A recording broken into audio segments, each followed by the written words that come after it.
Hi friends, welcome to our channel. మీరు చూస్తున్నది super Sunita kitchen and vlogs. Okay friends, ఈరోజు మీకు నేను పరిచయం చేయబోయే రెసిపీ ఏంటంటే పచ్చి పులుసు. ఈ ఒక్కటి గనక వాడి మీరు చేసినట్లయితే ఇంకా అదిరిపోతుంది. ఏ మటన్ చికెన్ కూడా అవసరం లేకుండా పచ్చి పులుసే కావాలంటారు. ఇదేంటంటే బెల్లం, ఒక్క ఇంగ్రీడియంట్. దాన్ని వాడుకొని ట్రై చేయండి ఒకసారి. మీకు ఎలా వచ్చిందో చెప్పండి.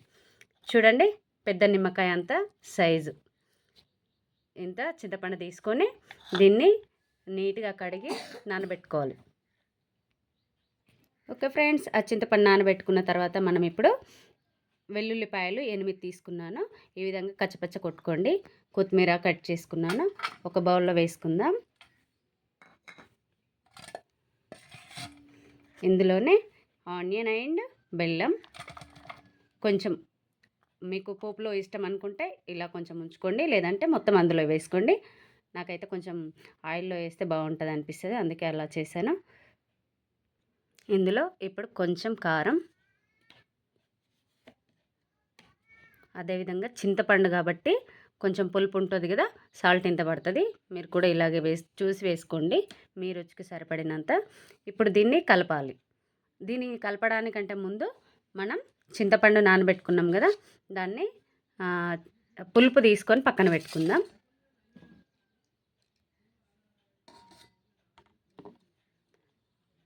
దీన్ని ఇలా మెత్తగా నానిన తర్వాత పులుపు తీసుకోండి. చూడండి ఫ్రెండ్స్, రసం అయితే తీసాను. మీరు కూడా ఇలా ట్రై చేయండి. తర్వాత ఇప్పుడు మనము ముందుగా ఇవన్నీ ఒక గిన్నెలో వేసి పెట్టుకున్నాం కదా, దీన్ని బెల్లం పూర్తిగా కలిసిపోయేటట్టుగా ఇందులో ఇలా కలుపుకోవాలి.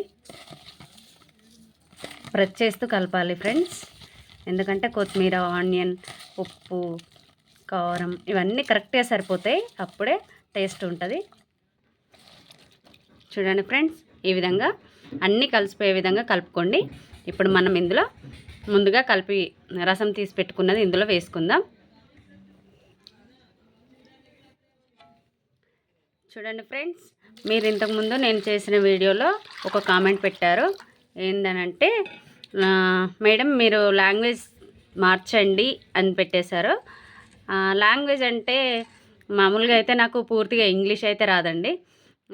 కొంచెం తెలంగాణ భాష కావాలనుకుంటుర్రా, మీరు ఏది కావాలనుకుంటుర్రు, నా నుండి ఏమి ఎక్స్పెక్ట్ చేస్తుర్రు అనేది కొంచెం తెలియజేయండి. ఇప్పుడు మనం దీనిని పోపు పెట్టుకుందాం. రెడీ అయిపోయింది. చూడండి ఫ్రెండ్స్, ముందుగా స్టవ్ వెలిగించుకొని గిన్నె పెట్టుకొని అందులో ఆయిల్ వేసుకుందాం.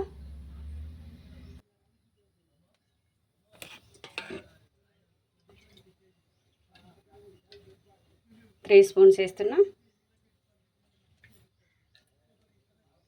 చూడండి, పోపులోనికి ధనియాలు, ఆవాలు, జీలకర్ర, ఎండుమిర్చి వీటిని ఇందులో వేసుకుందాం.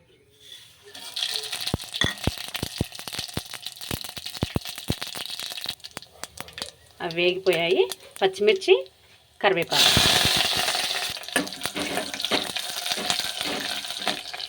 అల్లం వెల్లుల్లి పేస్ట్.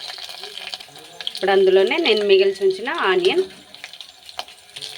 అందులోనే కొంచెం పసుపు, ఇంకా కొంచెం ధనియాల పొడి